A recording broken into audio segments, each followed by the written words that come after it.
Hi everyone, Morgan Hibbs here with Linn County Farm Bureau. I'm excited to be visiting your classroom virtually for another Ag in the Classroom lesson. Today we are going to be learning about seed germination. Germination is a big word we use to describe how the seed begins to grow, when that plant first emerges from the seed. Today we are going to be germinating seeds in a fun activity called My Little Seed House. But before we begin, we have a story for you that you can go watch called The Tiny Seed. This will help introduce to you our lesson and how important seeds are to us and how they grow and how they disperse. Now think about seeds. What do seeds provide us? What kind of foods grow from seeds? Can you brainstorm as a class? Today, what you ate for breakfast, lunch, and dinner, did any of those things start from a seed? If so, how important are seeds to us? Well, I had a bagel for breakfast that was made out of wheat. Wheat begins as a seed. I also had milk today that comes from a dairy cow, and dairy cows like to eat grass, which begins as a seed. Seeds are so important to everything that we eat and also all of the things that we use every day. For example, I got to work yesterday with my car that was fueled on ethanol, which is made from corn. Today in our activity, you can color your seed house with crayons that might be made from soybeans. Seeds are so important to us, and without seeds we would not have the food that we enjoy every day, and we would not have a lot of the products that we use. Today we are going to germinate seeds in our little seed house inside of a Ziploc bag. Wait, you can grow seeds without soil?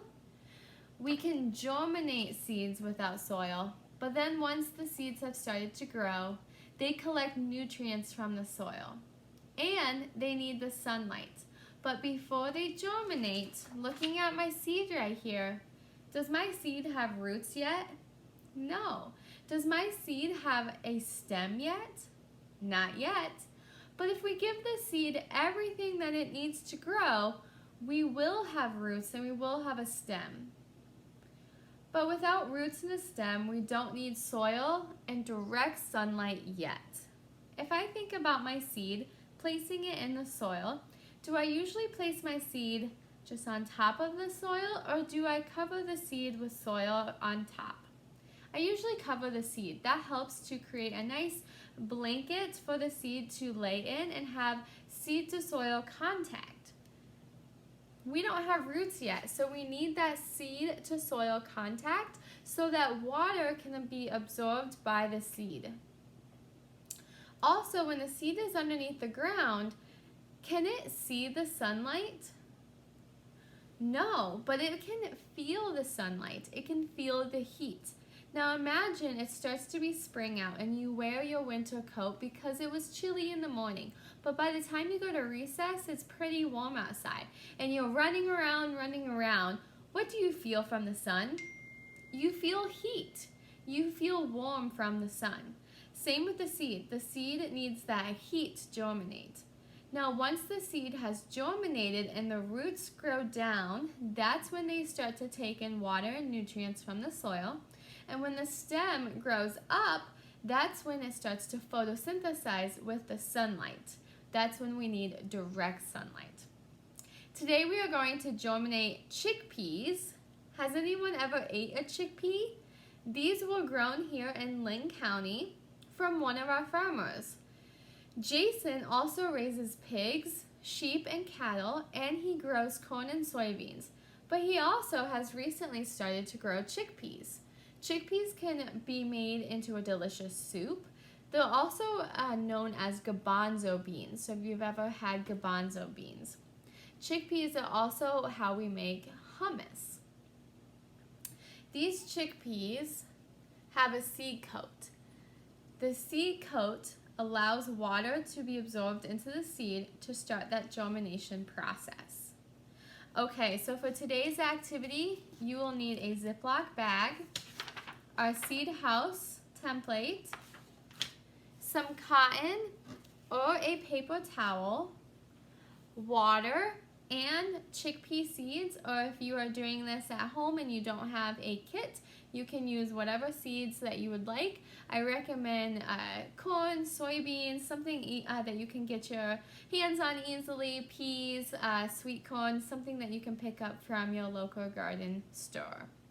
You will also need scissors and a stapler to staple the bag to the seed house.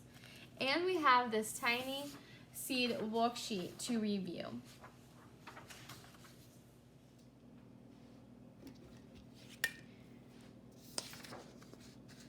To make cutting out our little seed house a little easier, you can cut along the black solid line. If you would like to cut the inside out, you can, but this method works just as nicely and it's a little easier for our young ones to cut out. So I'm going to leave mine just like this. Make sure you write your name on top, and you can also write the date. Okay, next I'm going to take my Ziploc bag. You have two options. You can use cotton or you can use a paper towel. I'm going to use cotton balls today. I have a small cup here. I don't want the cotton to be soaked, but you want it to be pretty wet and moist. So you just want to squeeze out the cotton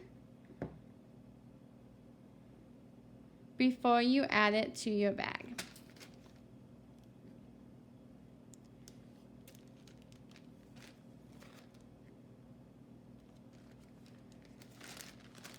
I'm going to place the cotton down at the bottom of my bag and place a few chickpeas right on top.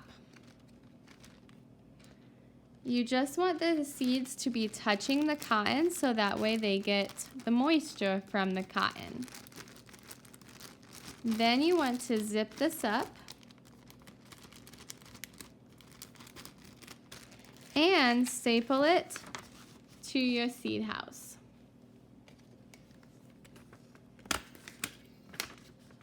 You can color your seed house underneath, and you can also color the roof. So to show you the other option, if you are using a paper towel, you can fold your paper towel so it fits nicely into our Ziploc bag. And then you can just add a little bit of water to our paper towel. A little bit goes a long ways.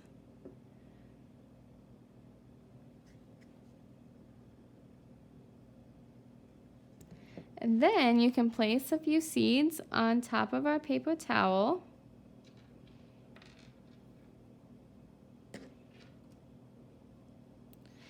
And place it into our Ziploc bag just like this. Now you might have to add some more water to your bag if it looks like it's getting dry. To do that, you just need to open up your bag like this with a teacher or parent's assistance. Take a small cup and just add a little bit of water to your bag.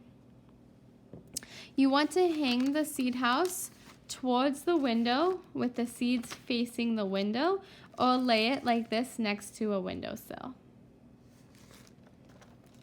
Now with my seed house, where will the seeds get the water from?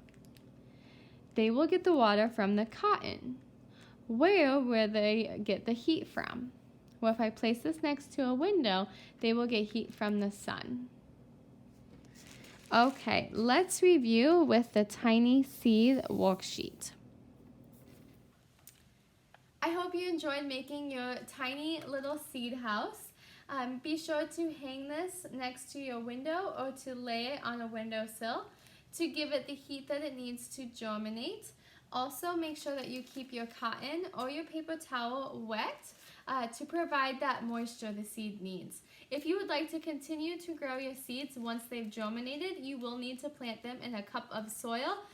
Once we have roots and a stem, that's when we need the nutrients from the soil, and it can start to take up water as well. And then also when we have a stem and leaves, we need the direct sunlight to make sugars and photosynthesize. Thank you everyone, and I look forward to visiting you virtually next month.